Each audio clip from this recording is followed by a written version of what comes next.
Nova Manhã. 6h05, ótimo dia para você que sintoniza a Nova Brasil FM, empresa do grupo Tati de Comunicação. Este é o Nova Manhã, seguimos juntos aqui levando para você as principais informações da terça-feira. Hoje é dia 10 de setembro de 2024. Bom dia, Michele Trombelli. Bom dia, Nonato. Bom dia aos ouvintes que escolheram seguir com a gente. Vamos juntos, jornalismo da Nova Brasil no ar, para te acompanhar, para te informar. Bom dia, Prigo Biotti, para toda a nossa equipe que está aqui a postos desde bem cedinho. E vamos lá, porque como é que tá aí a respiração, nariz? A gente vai tentando, tá limpando né? bem, vai tentando limpar. Vai tentando, né? Olha... Tá difícil, terrível, viu? Tá difícil. Ontem a gente foi aqui em São Paulo, a cidade mais poluída do mundo. Do mundo, exatamente. Saiu esse horror. dado aí ontem, indicando que São Paulo foi a mais poluída do mundo. Isso já foi, entre aspas, um privilégio da cidade do México, né? A gente falava muito da cidade do México como poluída e tal. Mas ontem, infelizmente, São Paulo teve esse título aí que ninguém quer, né? E tudo, claro, em virtude dessa seca extrema que o Brasil tá vivendo, das queimadas que a gente tem acompanhado por aí, não só em São Paulo, mas em outras partes do Brasil também.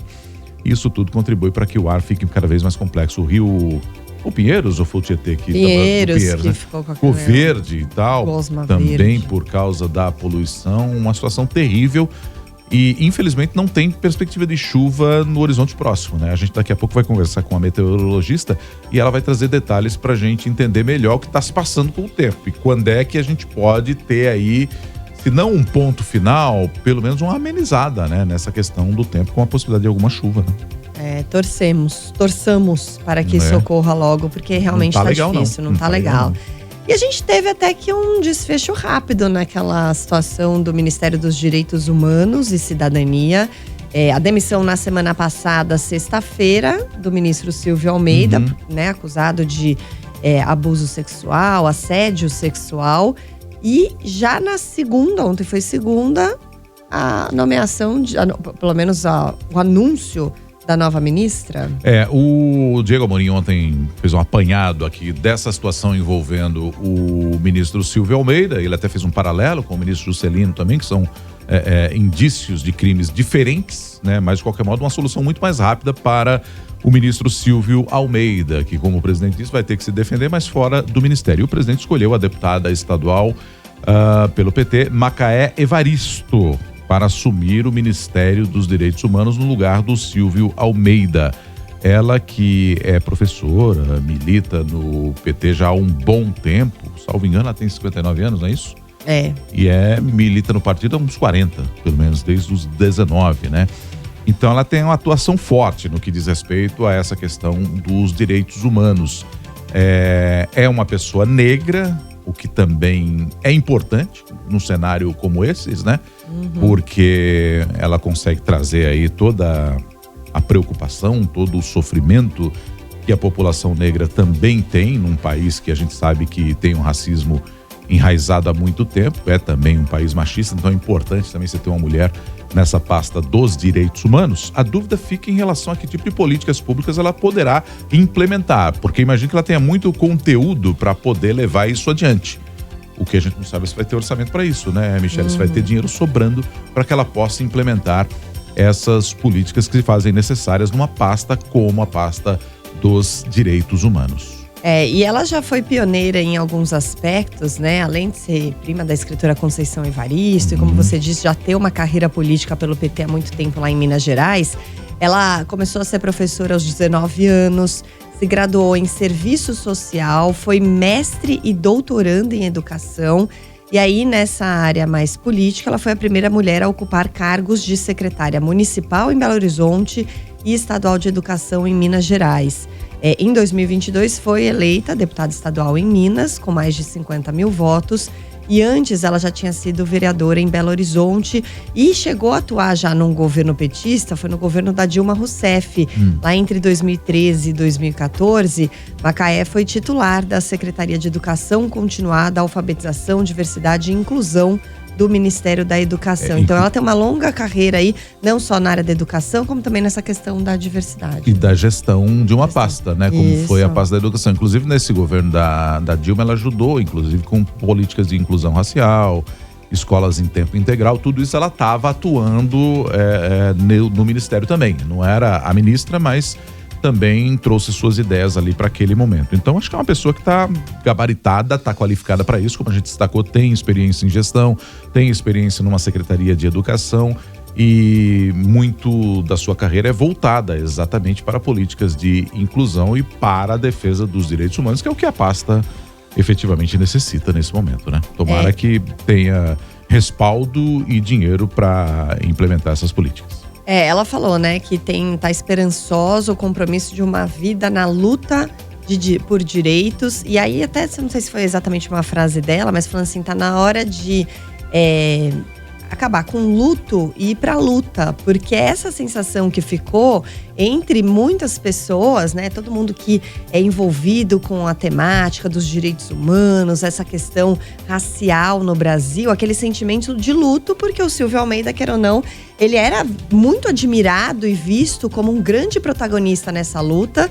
E aí ele sair da forma como saiu foi considerado realmente um desastre, né? Por muitos militantes da área, para as pessoas que realmente acreditavam que havia um avanço com o Silvio Almeida à frente desse assunto. Então agora, com a indicação de Macaé Evaristo, que ainda vai ser nomeada oficialmente pelo presidente Lula, mas já foi anunciada, muitas pessoas falaram assim, não, então foi um nome muito bem aceito e que agora, então, a luta por todos os direitos e por tudo, né, que essa pauta representa, na questão dos direitos humanos, das minorias, da questão racial, do combate Inclusão, ao né? racismo no Brasil, isso agora está de volta com uma pessoa que tem muita bagagem, né, para poder lutar um pouco mais por essas minorias. O Silvio Almeida foi um tremendo gol contra, né? Então, acho que é essa a sensação que ficou. Mas a gente sempre tem expectativa de que as coisas melhorem e tomara que a Macaé Evaristo esteja aí para trazer esse cenário de melhora ali pro Ministério. E, gente, vamos vencer o luto, vamos em frente. Não dá tempo, né? Também de ficar chorando muito, né, e outra, gente? os seres humanos são assim, né? A gente tem que ver que eles são falhos também, independentemente de qualquer coisa. Muito bem. E aí, então, a gente tem isso só para ainda nesse assunto, a Aniele Franco, que é a ministra, né, que também estaria envolvida aí nessas acusações, teria feito acusação contra o Silvio Almeida, saiu de férias agora, né, para se afastar um pouco, sair um pouco de cena desse cenário. Foi publicado no Diário Oficial as férias da Aniele, que até agora ainda não veio a público falar isso, teve a reunião com o presidente Lula e que se manteve, na verdade, né, até falou alguma coisa ali, falando que realmente você não pode pressionar a vítima e querer se posicionar e tudo mais. Então ainda tudo isso e todas as denúncias contra o Silvio Almeida, independentemente de quem está tocando agora o Ministério ou não, inclusive a nota do Ministério em relação ao Silvio Almeida foi tirada do site, agora com essa nova gestão. E, independentemente disso, são coisas paralelas, né? A atuação do Ministério de Direitos Humanos e as investigações que vão ocorrer dentro e fora do governo federal. Vamos a outros temas essenciais na manhã de hoje. Nova Manhã. Essencial. A advogada e influenciadora Deolane Bezerra foi liberada na tarde de ontem da Colônia Penal Feminina do Recife após conseguir um habeas corpus. Ela vai ficar em prisão domiciliar e vai ter que usar tornozeleira. Deolane foi presa na semana passada durante a Operação Integration, que investiga um esquema de lavagem de dinheiro proveniente de jogos de azar. A influenciadora foi recepcionada por fãs na porta da cadeia. Antes de entrar no carro, Deolane disse que é vítima de uma injustiça. A mãe dela, que também foi alvo da operação, essa continua presa. Continua presa. Eu fico imaginando a loucura de uma pessoa também sair da casa dela, ir pra porta de uma penitenciária para idolatrar e ovacionar uma influenciadora. Do que ela é influenciadora mesmo? Eu não faço a menor ideia. Então, de alguém que não contribuiu em nada para a sociedade. Então, de uma influenciadora. Assim, político já é difícil, né? Mas assim, uma influenciadora X que está sendo acusada de inúmeros crimes. Loucura. Enfim. Bom, e ainda sobre esse assunto, o cantor Gustavo Lima usou as redes sociais para criticar o que chamou de abuso de poder das autoridades na Operação Integration. Uma empresa do artista, Abalada Eventos e Produções, é suspeita de envolvimento no esquema de lavagem de dinheiro de jogos ilegais que motivou a ação que prendeu Deolane Bezerra. Gustavo Lima disse que é honesto e que está sendo vítima de abuso de poder e fake news. País em chamas. O número de queimadas no Brasil aumentou 100% no período de um ano, de acordo com o levantamento feito pelo INPE, o Instituto Nacional de Pesquisas Espaciais. O país já registrou quase 160 mil focos desde o início de 2024 até agora. No mesmo período do ano passado, foram pouco mais de 79 mil, dobrando, né? Metade das queimadas ocorre na Amazônia e 32% dos focos de calor são no Cerrado. O número de queimadas neste ano já se aproxima do total de 2023, quando foram registrados 189 mil focos de calor. E essa situação crítica das queimadas tem pressionado também o sistema de saúde, causando muita preocupação, principalmente com idosos e crianças com problemas respiratórios. De acordo com a ministra da Saúde, Nízia Trindade, não há falta de leitos, mas há uma procura maior por atendimento médico. O Ministério da Saúde orienta que pessoas em regiões atingidas pela fumaça evitem a exposição ao ar livre e a prática de atividades físicas. Ontem, como a gente disse aqui, São Paulo teve uma das piores qualidades de ar do mundo entre as cidades de todo o mundo. A gente está falando, segundo o site suíço IQAir, uma empresa de tecnologia parceira da ONU.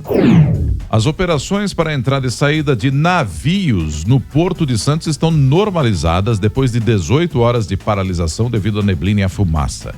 O terminal foi fechado no domingo, reaberto ontem às 2h15 e novamente fechado por causa da baixa visibilidade. As operações só voltaram ao normal às 6 da tarde. A travessia de balsas entre Santos e Guarujá também ficou interrompida por 9 horas entre domingo e ontem. E pessoas tiveram que dormir por lá.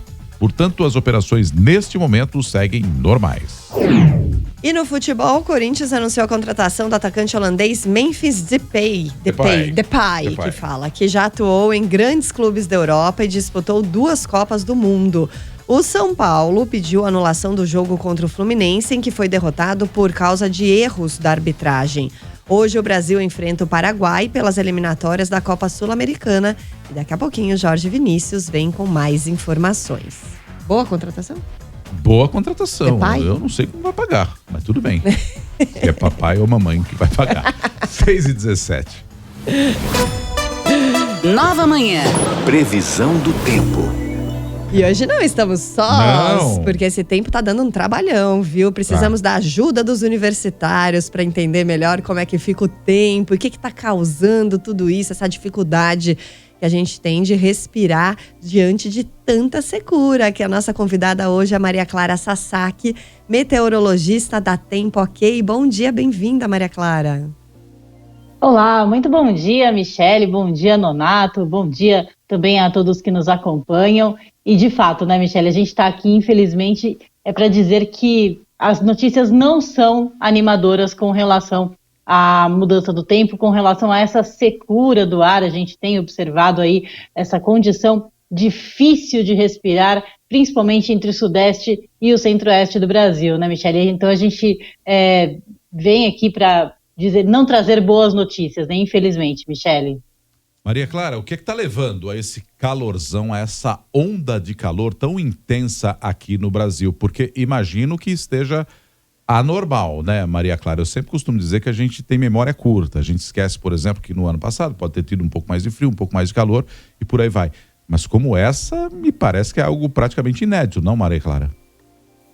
Olha, faz muito tempo que a gente não vê algo parecido. Em 2014, nós tivemos uma seca semelhante a esta que está acontecendo agora, mas desde o ano passado, né, o planeta vem registrando recordes de temperatura. Desde junho de 2023, o planeta vem registrando sucessivos recordes de temperatura, tanto da superfície da atmosfera quanto no oceano, temperaturas acima do normal, acima do que já foi registrado em toda a história, em todo o histórico de temperaturas. Então, temperatura máxima muito elevada desde o ano passado e essa onda de calor que atinge agora o Brasil, com temperaturas de pelo menos 5 graus acima da média climatológica. Tem persistido principalmente entre o sudeste, o centro-oeste do Brasil e áreas aí do interior do nordeste do país. Então toda esta região está tomada aí por uma forte massa de ar seco e quente que impede a formação das nuvens carregadas. Essa massa de ar seco ela está sendo influenciada por áreas quentes do oceano, que também impedem o avanço das frentes frias aqui para o sudeste. As instabilidades ficam concentradas principalmente na região sul do país e tem dificuldade em avançar aqui para o sudeste, porque há como se fosse uma barreira na atmosfera que impede a chegada das frentes frias e congela aí e prende, na verdade, né, as frentes frias entre o Rio Grande do Sul, Santa Catarina e Paraná. Tanto que a gente tem até uma nebulosidade agora entre Santa Catarina e o Paraná.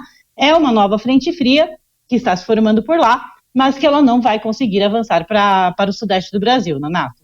Pois é, e no sul, que estava com temperatura um pouco mais amena, agora também, né, com calorão, tô vendo aqui temperaturas batem os 30, podem chegar até 35 graus. A gente pode dizer que todos os estados, todas as regiões do Brasil hoje tem pelo menos algumas partes ali com temperaturas acima de 30 graus? É um Brasil inteiro acima de 30 graus em pleno inverno, Maria Clara? Exatamente, Michele. É um país inteiro com temperaturas acima dos 30 graus, temperaturas acima da média climatológica, acima do que é normal para esta época. Em áreas do centro-oeste, os termômetros podem bater 40, 41 graus agora nos próximos dias, principalmente Mato Grosso do Sul, sul do estado de Mato Grosso.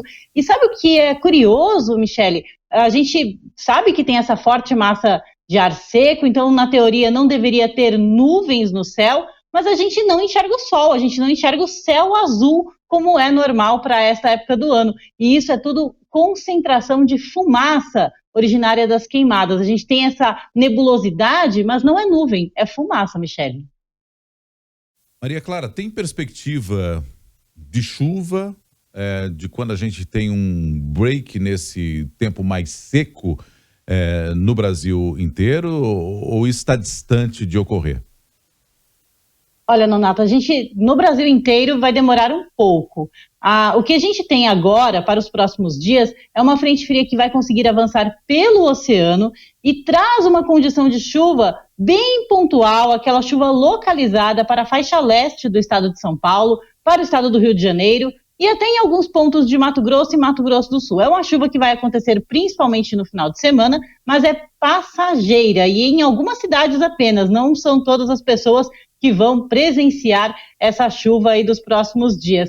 Inclusive, é um alerta que até a Defesa Civil do estado de São Paulo tem feito com relação à chuva escura, porque tem uma concentração muito grande de fumaça na atmosfera. Então, quando essa frente fria passar, as nuvens de chuva, as gotas, né, das nuvens de chuva vão se formar em torno dessas partículas de fuligem, de fumaça, que são partículas mais escuras. Então, a população pode presenciar chuva escura com a passagem desta frente fria aqui no estado de São Paulo, em Mato Grosso do Sul, Mato Grosso, áreas também do estado do Paraná e de Santa Catarina, que são áreas que estão recebendo essa fumaça das queimadas. Mas a frente fria é passageira, ela vai durar apenas no final de semana. A partir da semana que vem, já volta tudo na mesma condição. Temperaturas elevadas e tempo seco na maior parte do Brasil. E haja saúde. Obrigada, Maria Clara Sasaki, da Tempo Ok, com a gente aqui na Nova Brasil. Volte mais vezes e boa semana. Obrigada, Michele. Volto mais vezes, com certeza. Ótima semana a todos. Valeu. 6h23, vamos ter que continuar aí com esse tempo seco por mais um período. Nova Manhã. Giro Mundo. Camilo Mota já está aqui com a gente para trazer os destaques do cenário internacional. Começamos por onde, Camilo? Bom dia para você mais uma vez. Bom dia, Nonato, Michele e você, ouvinte. Vamos para os Estados Unidos. Bora. A gente falando de clima quente, né? Quente por lá também, porque hoje às 9h45 da noite, horário de Brasília, Kamala Harris e Donald Trump se encontram pela primeira vez frente a frente no debate presidencial da ABC News. A CNN, especialistas dizem que Kamala está se preparando para uma série de insultos pessoais contra Trump, enquanto o ex-presidente, que alega não precisar de ensaio, tem se concentrado e encontrado com conselheiros e especialistas em políticas e aliados externos também para traçar aí essas estratégias do debate. Ontem a gente disse aqui que os microfones dos oponentes estarão desligados, mas isso aí foi um pedido do Trump. Se fosse depender da Kamala, eles estariam ligados aí para ver aí os rebates, né, e as réplicas durante as respostas. Cada candidato vai ter 2 minutos para responder as perguntas e mais um para comentários. Nas últimas pesquisas que analisam a média das intenções de votos entre os dois, permanece praticamente inalterada aí a relação e a diferença também entre os dois, que é de apenas 2 pontos percentuais, aliás, 2%. Harris está à frente com 50% das intenções de voto, enquanto Trump tem 48%. E uma curiosidade aqui, Michele, Kamala Harris tem uma fortuna de aproximadamente 44 milhões de reais, enquanto Donald Trump tem uma fortuna avaliada aí em 44 bilhões de reais em estimativas aí, fazendo a conversão. Do Trump não me admira. Agora, da Kamala, 44 milhões. Pra mim, qualquer um dos dois estava bom. Camilo, é isso, vamos acompanhar hoje, então, importantíssimo esse debate, né?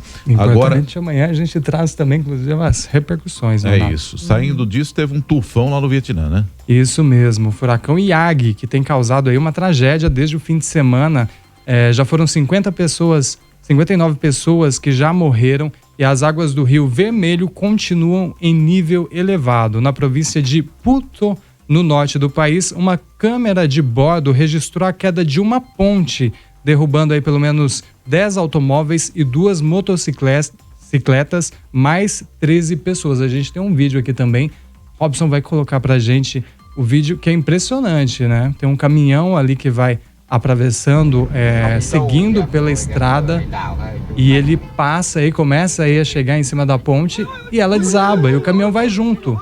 E tem um motociclista também logo atrás que consegue frear aí, por sorte, antes de chegar no início dessa ponte. E o carro que estava filmando também, e né? O carro também, estava filmando, claro. Tem uma câmera provavelmente frontal e que estava pegando essa imagem e o caminhão caiu, né? Não sei, sabe? Morreu. Faz parte desses carros que caíram juntos. É porque Nossa. a câmera de bordo pegou só o caminhão, mas já tinha alguns que estavam atravessando. Impressionante. As autoridades, Michele, ainda não tem um número certo das vítimas desse acidente aí, dessa tragédia, mas pelo menos 4 pessoas já foram resgatadas, 3 seguem hospitalizados, então tem muitas pessoas desaparecidas também, infelizmente.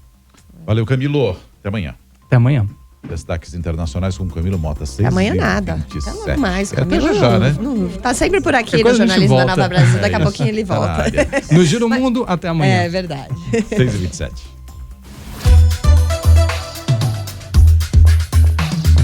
Nova Brasil FM. BDO, uma das líderes em auditoria e consultoria, presente em 164 países, 26 cidades do Brasil e pronta para oferecer soluções para o seu negócio. Somos BDO. Sabe quando você tem um pequeno negócio e está querendo melhorar sua empresa ou ficar em dia com as contas?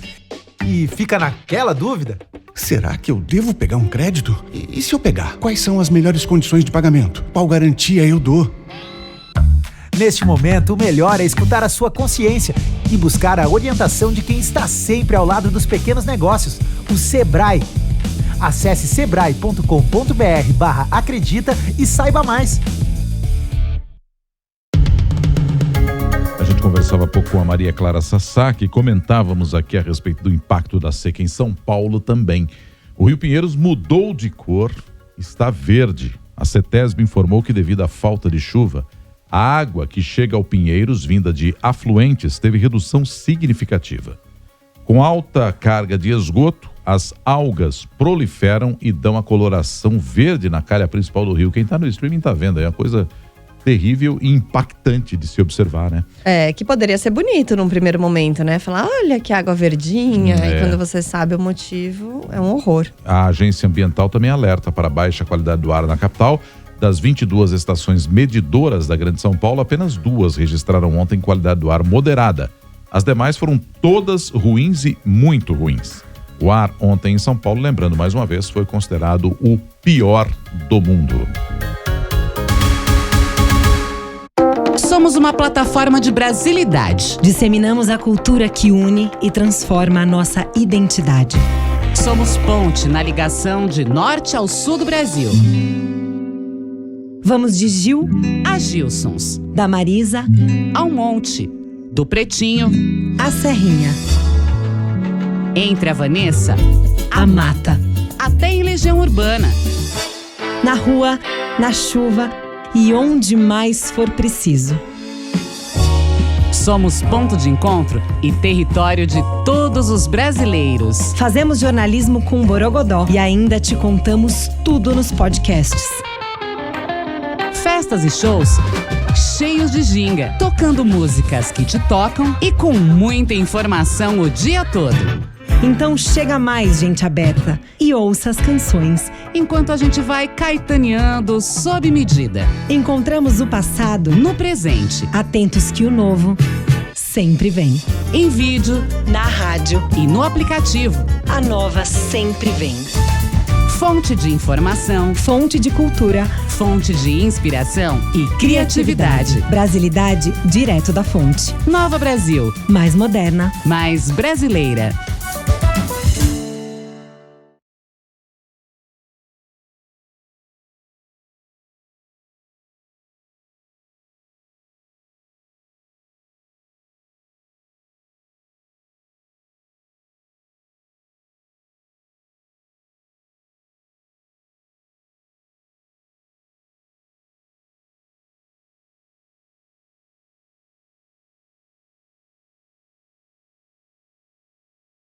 Bom dia para você, seja bem-vindo, bem-vinda aqui à programação. Esse é o jornalismo da Nova Brasil. Qual é a sua opinião? Vamos concordar ou vamos discordar? A gente acorda bem cedo para que você já comece o seu dia muito bem informado. Afinal, o que tem de especial no jornalismo Nova Brasil? A credibilidade e a experiência de profissionais que ajudaram a construir a história do radiojornalismo brasileiro. Com a leveza e o borogodó da única rádio que toca música 100% brasileira há mais de 20 anos. Aqui tem palavra, vamos lá. Nós convidamos especialistas. Esse é o ponto, Heródoto. De várias opiniões, para que o nosso público forme sua própria opinião a respeito de assuntos. Nova Manhã. Agora 6h31. Seguimos juntos aqui no seu rádio, também nas plataformas digitais da Nova Brasil. Se você está acordando agora, vem com a gente que ainda tem muita notícia, muito jornalismo para você acompanhar aí na sua manhã. E o pessoal aqui também no nosso YouTube. Hoje estamos em dose dupla, viu, Nonato? Alguns ouvintes mandaram mensagem aqui falando: ué, não tô achando vocês, cadê vocês aqui no YouTube? Entra aí no Jornalismo Nova Brasil e temos 2 lives hoje em andamento. Ah, é? Do Jornal Nova Brasil e do Nova Manhã. Das duas formas você aqui consegue assistir a gente, inclusive comentar os principais assuntos no chat do YouTube. Seja qual delas você optar para ver a cuts do dia, o look. Hoje o relógio tá comportadinho, né? Deixa eu ver o tênis. Tradicional, né? Hoje sapato. Hoje não tá de tênis. Então, se você quiser conferir também as imagens chocantes que a gente tá levando ao ar, você pode escolher um dos 2 canais e deixa o seu joinha para estreitar a nossa amizade e o nosso algoritmo também. Pode mandar mensagem também pelo WhatsApp, que é o 11 943805100. É o número para você conversar com a gente nesta manhãzinha aqui de terça-feira. Muita gente mandando mensagem aqui. Teve um ouvinte aqui que eu perdi agora, mas ele mandou uma foto com as garrafinhas d'água que ele tá levando diariamente. O Kiko. Isso, o Kiko, é o nosso ouvinte lá do Paraná, de Curitiba, falando que saiu com 7 garrafas de água e tá voltando com uma só. Não tem jeito, O baldinho térmico vai comigo aonde eu for. Ele falou que ama a frente fria. E tá todo mundo amando. Na atual circunstância, até o Kiko, eu acho que é quase. De calor, eu também. tô desejando que a frente fria apareça o mais rápido possível também. É verdade. Cenário pela madrugada. Não tá legal, não. E o nosso ouvinte Eliomar, né, que tinha mandado aqui mais cedo uma foto do sol, e a gente vê aquele sol, às vezes tá, né, bonito, assim, mas tá meio encoberto. Ele fala: olha, quem acha bonito se engana, né? Porque é o sol pedindo socorro diante de tanta poluição. Mas uma hora isso passa. 6h34. Ou não, né? Ou não. Vamos movimentar aqui os repórteres da Nova Brasil nesta manhãzinha? Vamos falar de Paralimpíada? Bora! Porque a participação no Brasil nas Paralimpíadas, como você sabe, a gente falou bastante sobre isso ontem, teve recorde de medalhas de ouro, alcançamos a 5ª posição na classificação geral e, por exemplo, o nadador Gabrielzinho, que conquistou 3 medalhas de ouro, se tornou celebridade na França com o talento e o carisma. O repórter Mário Neto conta um pouco mais do show da delegação brasileira em Paris.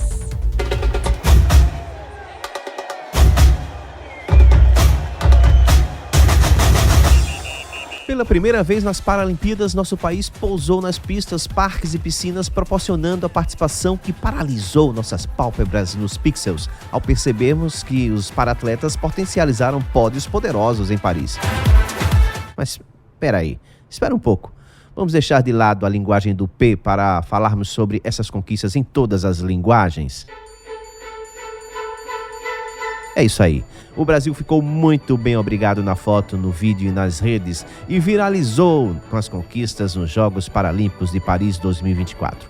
Subimos 25 vezes para o ouro, 26 para a prata e 38 para o bronze.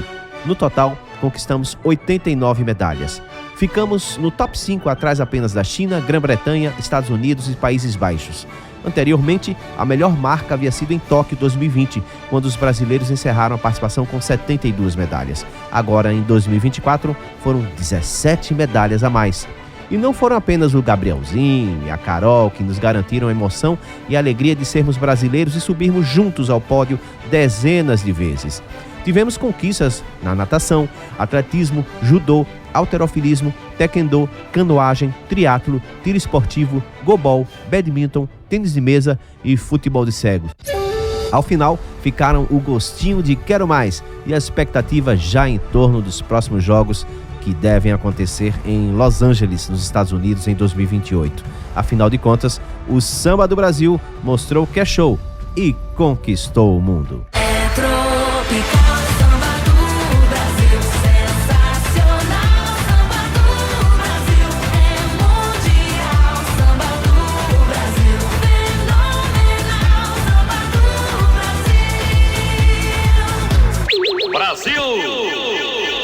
Arrebentando Recife, lá, né? Mário Neto. Mário Neto acompanhando e arrebentando o Brasil lá na Paralimpíada. Teve um atleta, a paratleta Zileide Cassiano, foi medalha de prata em uma das provas do salto em distância lá em Paris e teve grande incentivo do pai para seguir na carreira.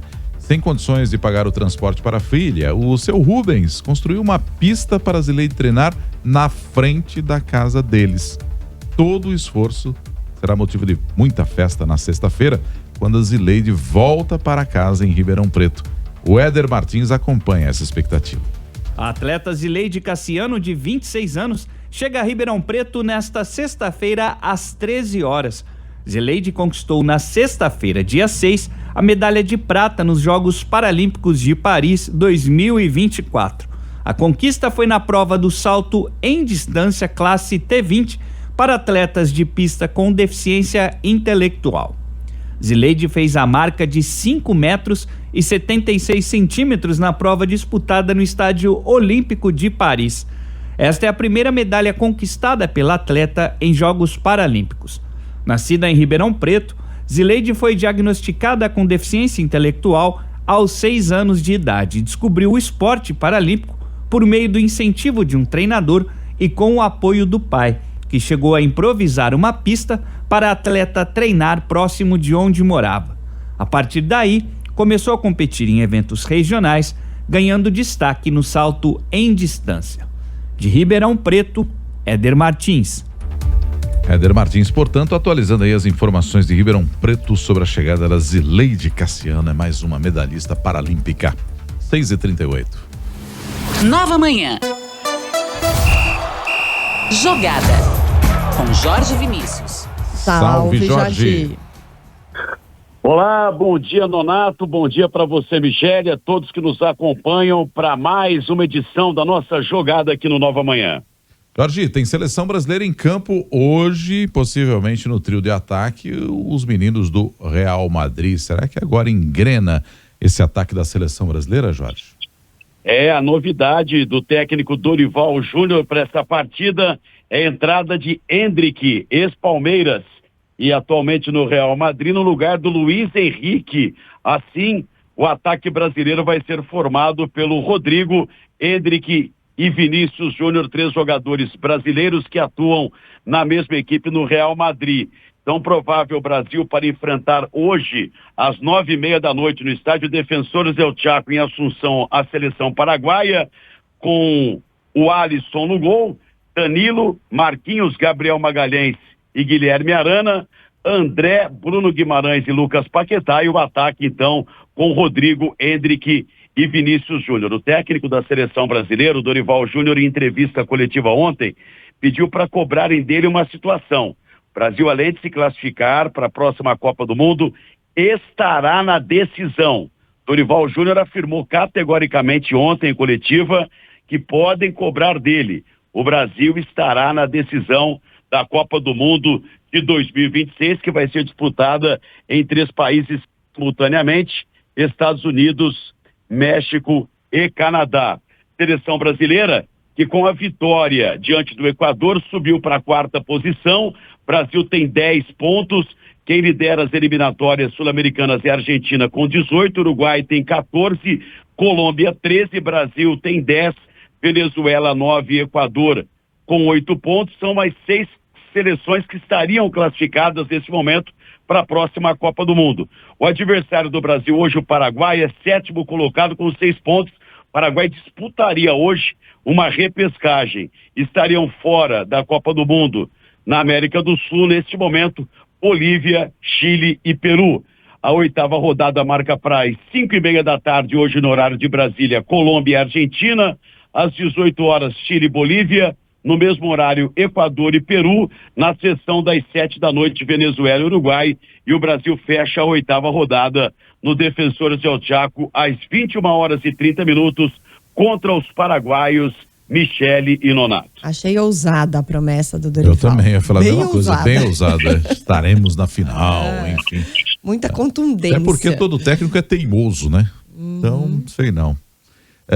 Ô Jorge, e o Depay no Corinthians, hein? Eu tava falando pra Michele aqui que ele chegou, não sei quem vai pagar, mas tudo bem, né? Quem vai pagar o Depay? Pois é, a questão é essa, né? O Corinthians envolvido numa dívida monstruosa, o clube devendo mais de 2 bilhões de reais, anunciou oficialmente ontem a contratação do atacante holandês Memphis Depay. O seu último clube foi o Atlético de Madrid, da Espanha. E o vínculo do Depay com o Corinthians é de 2 anos, contrato até dezembro de 2026. Ao todo, o Corinthians vai desembolsar mais de 70 milhões de reais entre salários, luvas e bonificações diluídos nos próximos meses de contrato. Então, Depay deve ser apresentado oficialmente no intervalo do jogo do Corinthians, na próxima quinta-feira, na Neoquímica Arena, pela Copa do Brasil, diante do Juventude. E com o Depay, está chegando também Carrídio.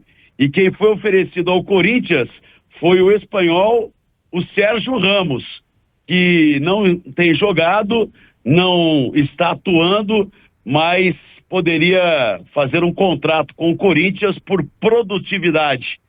Vamos aguardar, né? Esse festival de contratações, o intuito do Corinthians é se salvar do rebaixamento primeiro no Campeonato Brasileiro. E, evidentemente, paralelamente disputa a Copa do Brasil, onde tem essa partida importante quinta-feira, diante da equipe do Juventude, pelas quartas e final. Na ida, o Corinthians perdeu em Caxias por 2-1. E por que o São Paulo quer anular o jogo contra o Fluminense, hein, Jorge? Então, Nonato, o São Paulo, ele decidiu acionar o Superior Tribunal de Justiça Desportiva, o STJD, pedindo anulação da partida contra o Fluminense, disputada no dia 1º de setembro, no Maracanã, onde o Fluminense venceu o São Paulo por 2-0. O que alega o São Paulo? Ele contesta o primeiro gol marcado pelo Fluminense, depois de uma falta que não teria sido autorizada pelo árbitro e que, mesmo irregular, originou a abertura do placar. Isso configuraria um erro de direito, um erro diretamente da arbitragem. E houve aquela situação envolvendo o VAR, o árbitro teria dado vantagem no lance e, evidentemente, ali virando as costas para a jogada, o Bandeira ergueu o seu instrumento de trabalho e ele marcando a falta, o jogador do Fluminense entendeu que seria falta e pegou a bola com a mão e bateu na cobrança na sequência. O árbitro teria dado vantagem e, nessa confusão toda, o lance foi para o árbitro de vídeo, houve a checagem e o árbitro entendeu que ele errou, não assumiu o erro e deu o gol para o São Paulo. E assim sendo, a diretoria de futebol de São Paulo vai acionar agora o Superior Tribunal de Justiça Desportiva, querendo a anulação desse jogo contra o Fluminense. Tá certo. Rapidinho, Série B, Jorge. Bom, para a gente encerrar aqui com a Série B do Campeonato Brasileiro, ontem foi encerrada a 25ª rodada com 2 jogos. Em Ribeirão Preto, o Botafogo ganhou do Goiás com gol de um volante ganês. O Sabit marcou o gol da vitória do Botafogo contra o Goiás. E em Campinas, a Ponte Preta perdeu para a Chapecoense por 2-0. Os 4 primeiros colocados que estariam hoje no Brasileirão: Novo Horizontino é o líder, 44 pontos, o Santos é vice-líder, 43, Mirassol o terceiro com 42 e o Vila Nova é o quarto com 42 pontos. Estariam rebaixados hoje para a Série C, CRB, Chapecoense, Brusque e o Guarani, Michele Nonato. Obrigada, Jorge, por hoje. Até amanhã. A gente retorna amanhã. Até lá. Valeu. Até. Jorge Vinícius com os destaques do esporte no Jogada. São 6h45.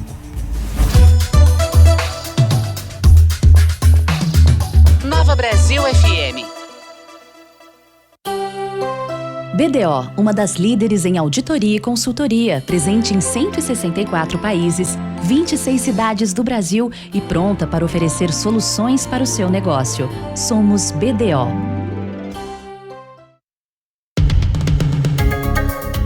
A quantidade de água dos reservatórios da Sabesp que abastecem a Grande São Paulo teve queda significativa desde o início de outono, que marca o período mais seco do ano. E dos 7 reservatórios, 3 estão com menos da metade de sua capacidade. Guarapiranga está com 41,5%, Cotia também, e o Sistema Rio Claro 27%. O Cantareira, que estava com 76% da capacidade, agora tem pouco mais de 55%. E a gente lembra daquela seca, né, de 2014, quando tivemos até racionamento de água. Bom, e a gente consegue observar nesse momento, inclusive com imagens aqui da TV Globo, que a marginal do Rio Tietê, pista expressa, está completamente bloqueada no sentido rodovia Ayrton Senna, na altura da Ponte Cruzeiro do Sul. Aparentemente ali houve um acidente envolvendo um carro, talvez uma moto também. O fato é que o helicóptero Águia da Polícia Militar pousou na pista e o trânsito está extremamente congestionado, Tietê sentido Ayrton Senna. Bom dia para você, seja bem-vindo, bem-vinda aqui à programação. Esse é o jornalismo da Nova Brasil. Qual é a sua opinião? Vamos concordar ou vamos discordar? A gente acorda bem cedo para que você já comece o seu dia muito bem informado. Afinal, o que tem de especial no jornalismo Nova Brasil?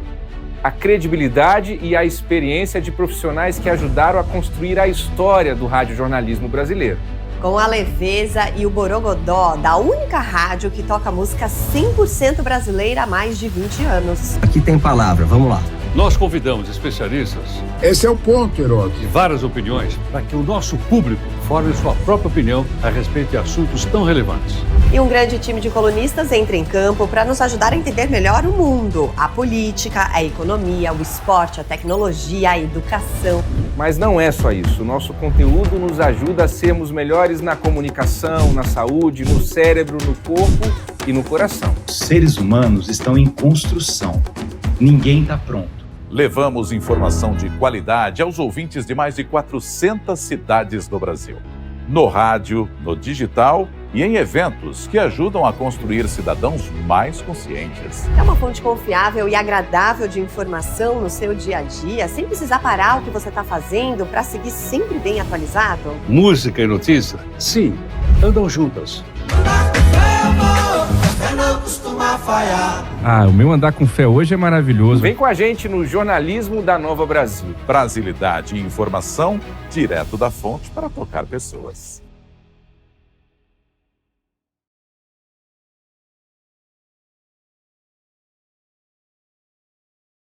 Somos uma plataforma de brasilidade. Disseminamos a cultura que une e transforma a nossa identidade. Somos ponte na ligação de norte ao sul do Brasil. Vamos de Gil a Gilsons, da Marisa ao Monte, do Pretinho à Serrinha, entre a Vanessa, a Mata, até em Legião Urbana. Na rua, na chuva e onde mais for preciso. Somos ponto de encontro e território de todos os brasileiros. Fazemos jornalismo com Borogodó e ainda te contamos tudo nos podcasts. Festas e shows cheios. Nova Manhã. 6h49, seguimos juntos aqui nesta manhã de terça-feira, dia 10, 6h49, hein, gente? Quem sai agora às 7, 7h30, não vai acordando perder aí. a hora. Não vai perder a hora. Sabe que hoje de manhã era 5 e pouco, né? E eu, 6h11, eu falei, Jesus, nossa, matou meio mundo do coração. O que você ia falar, Vitor? Não, eu tô falando assim que, olha, o que os ouvintes estão duvidando do Dorival não tá escrito, viu? Todo mundo aqui nos nossos chats, que a gente tá com 2 chats hoje, falando, o Edmar, por exemplo, falando duvido, falando aqui, aí o Marcos, ou ele é muito confiante, prepotente, ou já está comprado com a FIFA. Meu Deus do céu. Vendemos a Copa passada pra ganhar essa, aquelas coisas. Teorias da conspiração. Bora movimentar a reportagem? Vamos lá. Giro. Nova Manhã. Na Câmara, os deputados analisam hoje o projeto para anistiar os condenados. É isso mesmo, por aquela tentativa de golpe do 8 de janeiro de 2023. O Rafael Tebas traz detalhes dessa expectativa lá na capital federal. E aqui em Brasília, a Comissão de Constituição e Justiça da Câmara, CCJ, vota hoje o projeto de lei que trata da anistia aos condenados pelos atos antidemocráticos que aconteceram no dia 8 de janeiro de 2023. A gente lembra quando a sede dos 3 poderes, ou seja, Supremo Tribunal Federal, Congresso Nacional e também Palácio do Planalto, quando as sedes foram ali invadidas e depredadas aqui em Brasília. A proposta, portanto, defende o perdão dos condenados que promoveram aquelas cenas lamentáveis nos prédios dos 3 poderes. Evidentemente, é um tema bastante polêmico e que gera muita discussão. A avaliação de muitos especialistas no campo do direito é que, mesmo que aprovado o projeto de lei, é muito possível que lá na frente o Supremo Tribunal Federal declare inconstitucional. Também é importante a gente explicar ao nosso ouvinte: se o projeto for aprovado na CCJ, ainda tem que ser avaliado pelo plenário da Câmara dos Deputados. E depois, também em caso de aprovação, tem que passar pela outra casa legislativa, ou seja, tem que passar também pelo Senado Federal. De Brasília, Rafael Tebas. E a gente segue movimentando a reportagem. No Rio de Janeiro, um casal foi preso, sabe pelo quê? Por dopar macacos no Jardim Botânico.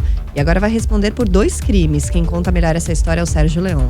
Aqui no Rio de Janeiro, o casal preso em flagrante nesta segunda-feira com calmante para dopar macacos no Jardim Botânico responderá por 2 crimes ambientais. Um é o artigo 29, que é matar, perseguir, caçar, apanhar, utilizar espécimes da fauna silvestre, nativos ou em rota migratória, sem a devida permissão, licença ou autorização da autoridade competente ou em desacordo com a obtida. A pena, detenção de 6 meses a 1 ano e multa. E também o artigo 32, que é praticar ato de abuso, maus tratos, ferir ou mutilar animais silvestres domésticos ou domesticados, nativos ou exóticos, a pena, detenção de 3 meses a 1 ano e multa. O inquérito também será desmembrado para investigar a organização criminosa de tráfico de animais. Segundo a polícia, Luan Carlos Siqueira e Sara Porto Silva faziam armadilhas com medicamento calmante clonazepam misturado a bananas para atrair os animais. O objetivo, de acordo com os investigadores, era capturá-los para vendê-los em uma feira clandestina. Do Rio de Janeiro, Sérgio Leão para a Rádio Nova Brasil FM. Ou seja, dopavam para depois capturar e vender. Absurdo, né? 6h53. Nova Manhã. Vida e Saúde com o Dr. Renato Kifuri. Dr. Renato Kifuri, que é infectologista, presidente do Departamento de Imunizações da Sociedade Brasileira de Pediatria. E ontem hoje a gente falou, né, que a cidade de São Paulo ontem teve o pior ar do mundo para se respirar, por causa dessa secura toda. E na coluna de hoje, o Dr. Renato Kifuri dá dicas importantes sobre os cuidados que a gente deve ter com a saúde por causa dessa poluição do ar, muita queimada, pouca chuva, baixos níveis de umidade do ar em quase todo o país. Fala, doutor Renato. Olá, Michele. Olá, Nonato. Bom dia a todos da Nova Manhã. Ontem o Brasil registrou um site, na verdade, suíço que monitora as condições climáticas. São Paulo, em especial, registrou um dos piores, ou a pior cidade do mundo em termos de qualidade do ar. Fruto da poluição, fruto da falta de chuva, fruto das queimadas que espalham por aí mais poluentes que ficam na atmosfera. E a pergunta e todos nós estamos aqui vivenciando aqui na capital, e não só aqui, mas em muitos locais, que impacto isso traz para a nossa saúde? Respirar um ar puro é parte que parecia natural, né, do nosso desenvolvimento. Nós respiramos, ou desde que nascemos, desde que o planeta se desenvolveu, o ar poucas vezes ficava poluído, especialmente nas grandes cidades, e obviamente isso mudou com o passar do tempo. A poluição, os gases, os automóveis, as fábricas têm piorado a qualidade do ar. Junto com isso, as mudanças climáticas modificando as estações do ano, com chuvas fora do período habitual, com estações não tão bem marcadas como nós tínhamos no passado, fazendo com que as doenças respiratórias ganhassem um aspecto cada vez mais importante, mais relevante na saúde de todos nós. As doenças respiratórias alérgicas crescem no mundo, a quantidade de doenças como bronquite, asma, enfisema aumentam de década a década.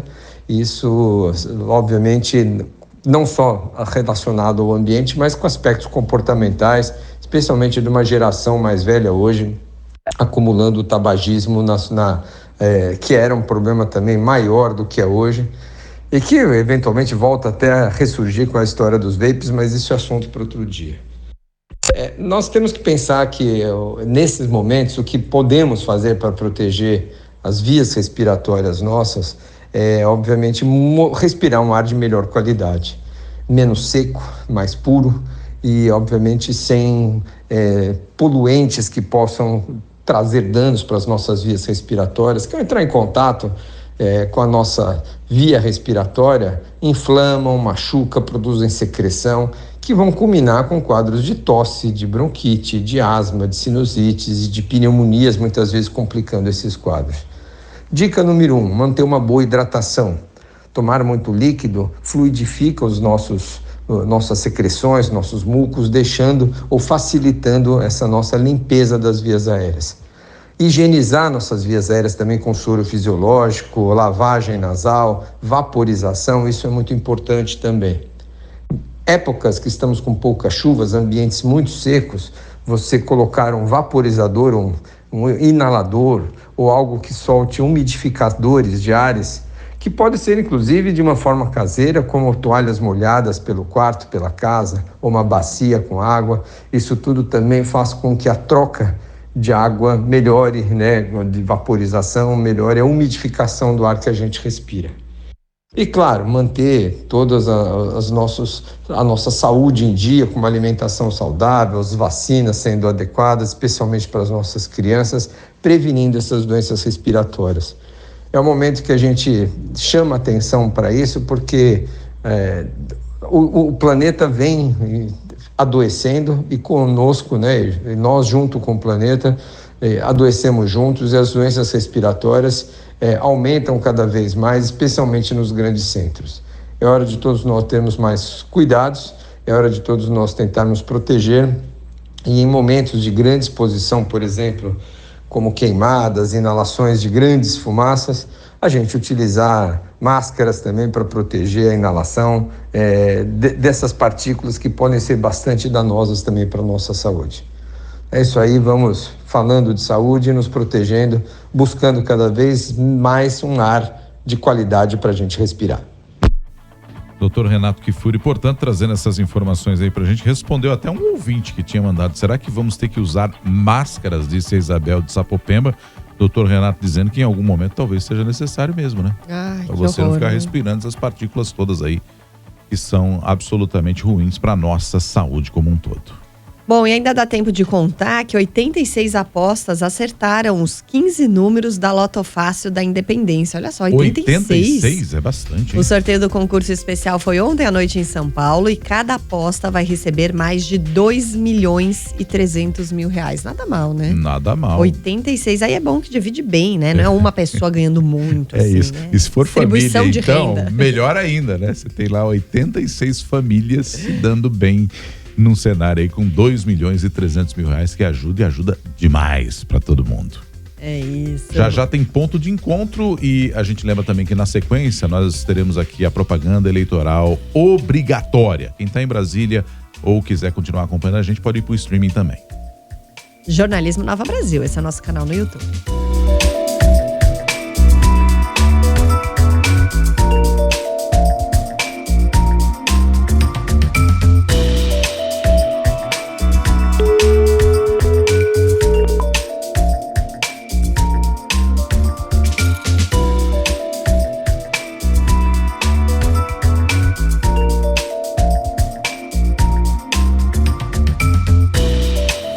Você está ouvindo Nova Manhã.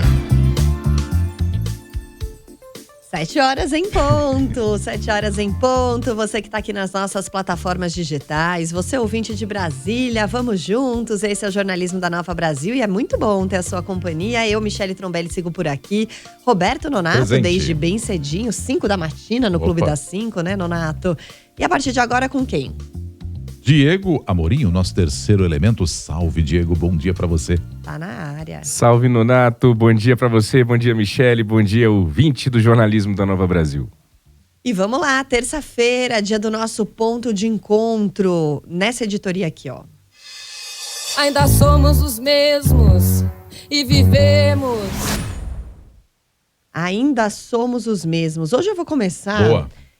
Porque a gente é ainda o mesmo, né? Quando a gente fala em relação a esses incêndios, essas queimadas que ocorrem, que atingem principalmente o Pantanal. Mas, infelizmente, ainda somos os mesmos na preocupação com a biodiversidade, espécies que estavam ameaçadas por muito tempo de extinção ali na região do Pantanal e que teve todo um trabalho de recuperação e que agora voltam a sofrer e sofrer muito com risco novamente da existência dessas espécies. E uma delas é a arara azul. Tem também as onças, os tamanduás, mas a arara azul é uma espécie que estava praticamente... inexistia, assim, havia pouquíssimas espécies, né, pouquíssimas unidades, não pode dizer assim, indivíduos da espécie da arara azul, exemplares da arara azul lá no Pantanal, e há mais de 30 anos houve um trabalho muito sério, muito bacana, que eu inclusive tive a oportunidade de ver de perto ali no Instituto Arara Azul, de recuperação desses animais. E agora eles estão sofrendo muito com as queimadas, não só porque os ninhos estão sendo afetados pelo fogo, mas como também é o principal alimento, é tipo uma espécie de um coquinho que eles comem, que está sumindo por causa da devastação do Pantanal. Então é um trabalho muito sério que é feito ali por cientistas. Tem a pesquisadora Neiva Guedes, que é a bióloga do Instituto Arara Azul, que atua lá há mais de 30 anos, e que estão, na verdade, clamando por socorro, porque senão, novamente, essa espécie corre o risco de desaparecer se realmente não for feito ali um trabalho. Por enquanto, eles estão fazendo um contingenciamento, mas se a situação continuar avançando e o fogo, a gente corre seriamente o risco de novamente ver esse animal arara azul em extinção. Triste mesmo. Bom, o meu vai para uma entrevista do Paulo Betti, aos 72 anos, o ator conhecidíssimo por aí, disse que ele tem uma preocupação muito grande com a falta de trabalho e falta de atores idosos presentes em novelas e na dramaturgia de um modo geral. Ele disse que a idade pode sim ser um obstáculo. A dramaturgia, diz o Paulo Betti, principalmente novelas e tal, tem menos pessoas idosas no ar.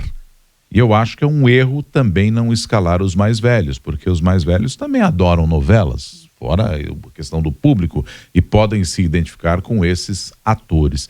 Então ele diz que não é contra, por exemplo, quem tem muito seguidor numa rede social, algum influencer ou algo do gênero, atuar numa novela. Ele falou, porque muitas vezes você tem um talento ali que se descobre na novela. Ele falou, mas não pode se esquecer também dos atores mais velhos. E aí, por que eu entendo que ainda somos os mesmos? Porque a gente sabe que lá atrás criou-se o retiro dos artistas exatamente para artistas mais velhos que não tinham condição de se manter, porque muitas vezes não tinham trabalho para isso.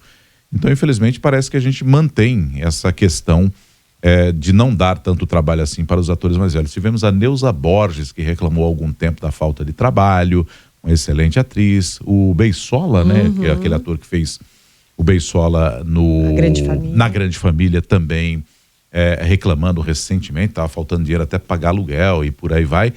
Então, acho que é importante a gente observar um pouco mais de perto aí o trabalho para essas pessoas com mais idade que, porventura, estão sem trabalho também na dramaturgia, que é um espelho até, né, Diego e Michele, de outras atividades humanas. Então, infelizmente, a gente ainda é a mesma ou somos os mesmos nesse cenário também, Diego.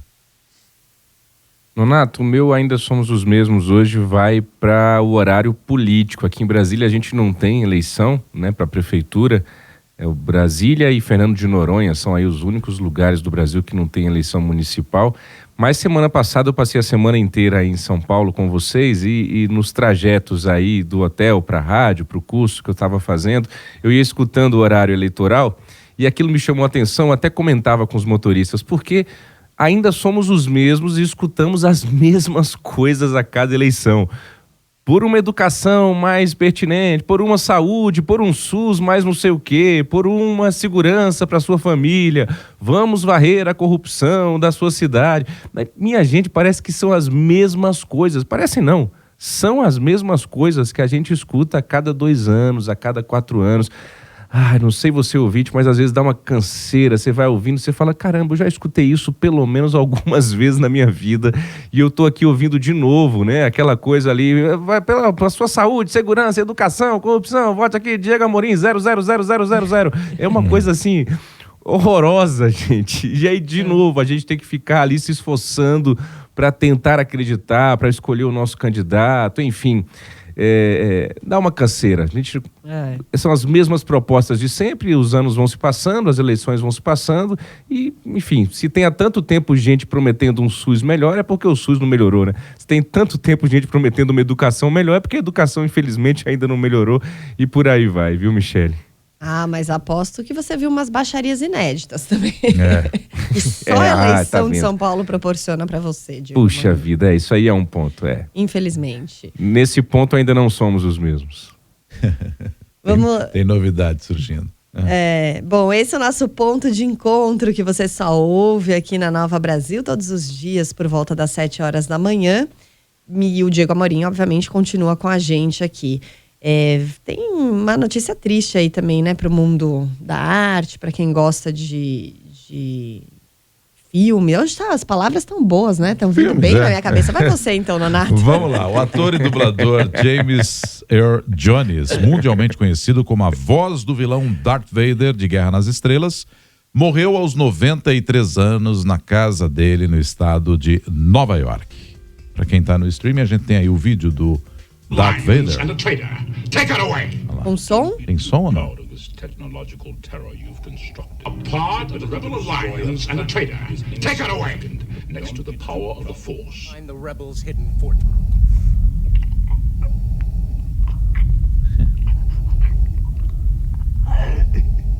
I find your lack of faith disturbing. Esse é só um dos papéis, né, do Earl Jones, né? James Earl Jones. Entre tantos outros, ele ainda deu voz ao Mufasa no Rei Leão. É o pai do Simba, não é isso?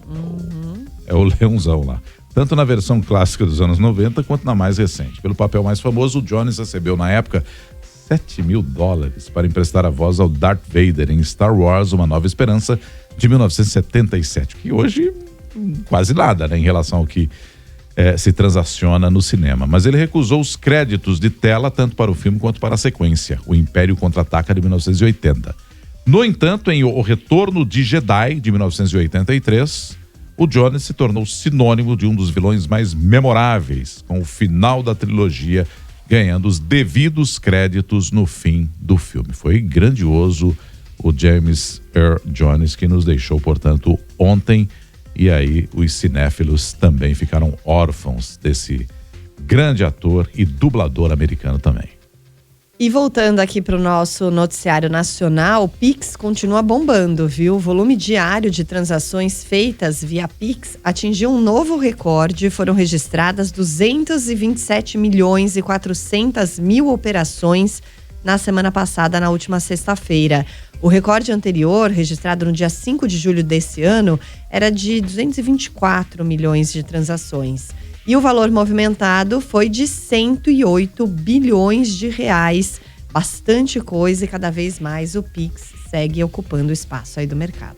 É isso, sem dúvida nenhuma chegou e conquistou aí o seu espaço, sem contar que várias outras operações que eram feitas para você transferir dinheiro de um lado para o outro foram efetivamente canceladas por causa da presença do Pix, né? O brasileiro adotou o Pix mesmo. E é hoje esse recorde aí em transações, como a Michele descreveu pra gente.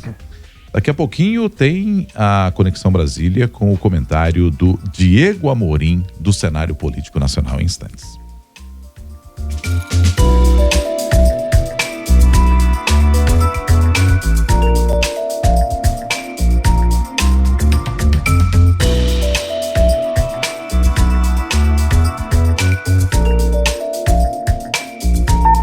Rede Nova Brasil FM.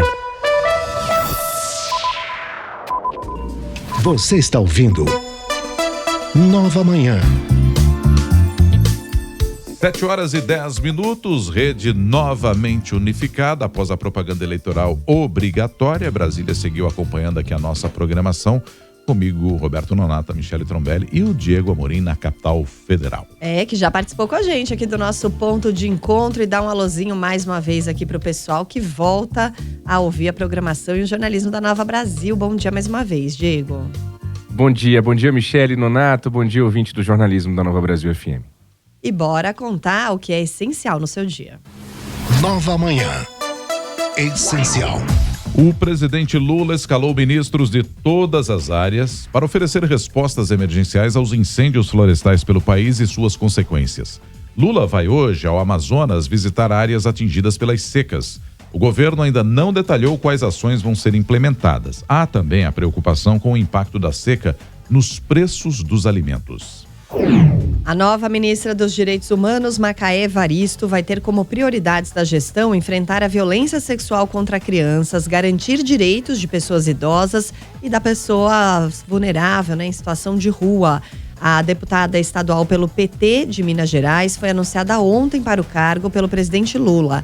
Ela vai substituir Silvio Almeida, demitido depois do caso de importunação sexual, de algumas denúncias envolvendo abuso sexual. Macaé Evaristo vai ser anunciada para o cargo oficialmente na semana que vem. A nova ministra também defendeu o sigilo das vítimas no caso de apuração das denúncias contra Silvio Almeida. O ex-ministro nega as acusações. Um grupo de parlamentares da oposição entregou ontem aqui em Brasília ao presidente do Senado, Rodrigo Pacheco, um pedido de impeachment envolvendo o ministro do Supremo Tribunal Federal, Alexandre de Moraes. Esse requerimento conta com a assinatura de cerca de 150 deputados e o apoio digital de 1.400.000 brasileiros. Pacheco diz que vai enviar o documento para análise técnica do Congresso. A ofensiva de parlamentares contra Moraes se intensificou após a divulgação daquelas mensagens que mostram, por exemplo, o ministro pedindo a produção de relatórios pelo TSE, que ele presidia à época, para justificar decisões contra aliados do ex-presidente Jair Bolsonaro. A Câmara dos Deputados aprovou o regime de urgência à proposta de reoneração gradual da folha de pagamento. O projeto estabelece um processo de transição para encerrar a desoneração da folha de pagamentos. A proposta prevê um período de transição de 3 anos para substituir a desoneração de 17 setores da economia e para a alíquota cheia do INSS em municípios com até 156 mil habitantes. O presidente Lula sancionou ontem um projeto de lei que estabelece a norma geral para concursos públicos federais. E uma das novidades do texto é a possibilidade de aplicação das provas pela internet ou por plataformas eletrônicas com acesso individual em ambiente controlado. A ministra da Gestão, Esther Dweck, disse que as novas regras vão uniformizar os procedimentos e reduzir a judicialização. E a polícia busca pelos criminosos que atacaram um carro forte na noite de ontem entre Batatais e Restinga, no interior de São Paulo. Você que está nos acompanhando com imagens pelo YouTube, vê aí algumas cenas dessa situação. Houve troca de tiros e 5 pessoas ficaram feridas. Uma delas está em estado grave. O crime ocorreu por volta das 7 horas da noite. De acordo com o tenente da Polícia Militar Rodoviária, o Rafael Tavella, os criminosos renderam o motorista de um caminhão e exigiram que o veículo interditasse a pista. Nova Manhã. Conexão Brasília com Diego Amorim. Diego Amorim que segue aqui com a gente e traz agora o nosso Conexão Brasília. Aliás, Diego estava falando que esteve em São Paulo aqui acompanhando a campanha, né? Viu muita coisa na semana passada, mas fala-se muito, Diego, num embate entre o Pablo Marçal e a família Bolsonaro. O que é que está ocorrendo? O que a gente pode trazer aqui desse cenário político para o nosso ouvinte? Nonato, essa relação entre o Pablo Marçal e a família Bolsonaro vai ser uma relação cheia de atritos. Tem sido assim desde o início da campanha à Prefeitura de São Paulo aí, eles ensaiaram fazer as pazes, mas nesse fim de semana a coisa azedou de novo, porque o Pablo Marçal, que é candidato do PRTB à Prefeitura de São Paulo, ele chegou lá a participar das manifestações do último sábado, 7 de setembro, na Avenida Paulista, que tinha como foco o pedido de impeachment do ministro do Supremo Tribunal Federal, Alexandre de Moraes, mas ele chegou no finalzinho, e isso foi interpretado ali pela família do Bolsonaro como uma forma do Pablo Marçal dizer que foi na manifestação, mas também não se envolver muito com a causa. E aí o Bolsonaro foi publicar nas redes sociais um vídeo chamando o Pablo Marçal de arregão, de traidor, de querer fazer palanque às custas dos outros, enfim.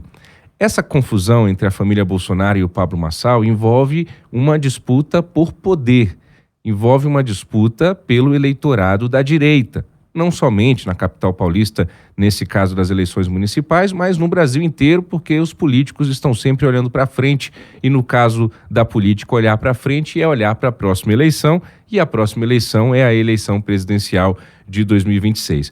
Mas o que eu gostaria de chamar a atenção, Nonato, Michele, ouvinte, para esse ponto, é para uma reflexão que eu fiz ontem, pensando um pouquinho sobre essa história do Pablo Marçal e da família Bolsonaro, inclusive peguei o telefone e liguei para um ex-presidente de partido, um ex-ministro, um ex-senador que me pediu reserva, mas a gente trocou uma ideia sobre esse assunto, porque eu quis entender dele se fazia sentido esse meu raciocínio. O raciocínio é o seguinte: antes o sistema, a política, os políticos tradicionais pescavam na sociedade figuras, digamos assim, pitorescas para fazer voto. Eram chamados puxadores de voto. Talvez você, ouvinte, já tenha escutado esse termo, né? Que é o efeito tiririca nas eleições. Ficou conhecido assim. Ou seja, os políticos, quem estavam ali no poder, aqueles que estavam no comando, viam que tinha ali o tiririca, tinha ali o seu José, a Dona Maria, enfim, pessoas que tinham potencial de voto, iam lá, falavam o seguinte: olha, vem aqui, se filia ao meu partido, você vai ser eleito, você vai ganhar isso, aquilo outro, você vai morar em Brasília, você vai ser deputado, e aí o partido ganha com aquilo, porque aquele deputado, aquela pessoa pitoresca ali, aquele candidato, ganha um monte de votos, muitas vezes nesse voto de protesto que os eleitores davam, né? Vou votar no Tiririca só de protesto, só para zoar aqui, só uma zoeira, como dizem os mais jovens. E aí votava no Tiririca, o Tiririca tinha lá seus milhares, milhões de votos, aquilo puxava um monte de gente do partido também para a Câmara dos Deputados aqui em Brasília. É importante para o presidente de partido, para o cacique político, ter esse camarada eleito, porque também aumenta o bolo do chamado fundo partidário, aquele dinheiro público que abastece os partidos políticos, e eles não temiam essas pessoas. Pelo contrário, essas pessoas eram usadas pelo sistema. Vem cá, você vai ser usado por mim, vai ser bom para você, vai ser bom para mim, vai ter um ganha-ganha e a vida que segue. Agora, Nonato, Michele, ouvinte, o jogo virou. Por quê? Vejam que minimamente interessante. Essas figuras pitorescas, elas ganharam tanta força que agora é o contrário. São elas que estão controlando os políticos tradicionais. É o camarada lá que surge do nada e que ele ganha tanta força e vai ganhando tanto voto que ele está colocando o sistema no bolso, está colocando os chamados políticos tradicionais no bolso. E aí, por que isso aconteceu? Não tem muita outra explicação. É a mudança de comunicação de campanha nesse tempo que a gente está vivendo de rede social. Então a comunicação é muito mais rápida. E os políticos antigos estavam acostumados a ter uma história para contar. Olha, eu sou o Diego Amorim, eu nasci lá em Teresina, no Piauí, cheguei a Brasília com 9 anos de idade, aí aqui eu estudei, me formei. Os políticos tradicionais contavam uma história para tentar seduzir o eleitor e ganhar o voto do eleitor. Hoje não tem tempo para contar essa história. Hoje o mundo mudou. Hoje vai chamar a atenção do eleitor quem gritar, quem brigar. Quanto mais escatológico for, quanto mais confronto for, poucas palavras, coisas de 3 segundos, 5 segundos. Você é comunista, você é fascista, você é não sei o quê, você é ladrão. E aí vem aqui, olha aqui, vou jogar esse computador na sua cara. E aí isso viraliza, isso o cara ganha voto, chama mais atenção e coloca o político tradicional, que está lá de terno e gravata, perfumado, falando em economia e taxa Selic, coloca no bolso. Porque as pessoas, eu não estou aqui fazendo um juízo de valor, até deveria estar dizendo que isso é um horror. Mas é isso que a gente está vendo hoje acontecer. E aí, Michele Nonato, o que mais angustia e pode angustiar a gente é que parece ser um caminho até aqui sem volta, sem ponto de retorno. E vai piorar, porque vem a inteligência artificial junto. A gente já está vendo nessa eleição um pouquinho de inteligência artificial sendo usada em alguns vídeos, mas isso vai piorar, é um grande desafio para a justiça eleitoral.